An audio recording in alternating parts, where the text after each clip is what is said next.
Novak Đoković ipak krši pravila kada je ishrana u pitanju, otkrio šta jede kada napravi izuzetak.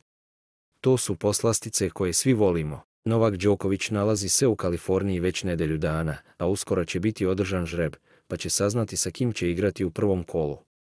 Masters u Indian Wellsu počinje 6. marta. Posljednjih dana, pored napornih treninga, Novak Đoković bio je i gost u nekoliko emisija. U društvu supruge Jelene bio je deo konferencije za tehnologije i biznis. Podijelio je na društvenim mrežama i zajedničku fotku sa Alexisom Ohaninanom, suprugom Serene Williams. Novak je održao predavanje na konferenciji, a tema je bila šta treba žrtvovati da se ostvare najveći dometi, rezultati i ciljevi u sportu, životu i biznisu. Posle toga, Novak Đoković bio je gost kod voditelja Jeffreya Katzenberga.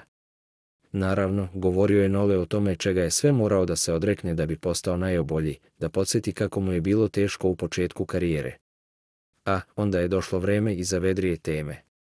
Posebno nešto se tiču hrane jer je poznato da Novak pazi šta jede zbog netolerantnosti prema glutenu, kao i mesu, te da je pobornik vegetarijanske ishrane.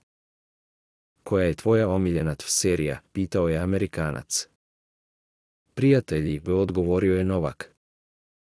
A, superheroj. Moja majka. Omiljena knjiga.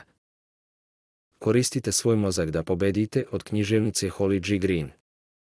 Omiljeni timski sport. Košarka. Omiljeni sportski događaj. Centralni teren Wimbledona. Koji je tvoj omiljeni obrok kada prekršiš pravila? Pizza. I palačinke. I još nekoliko stvari. Smeh.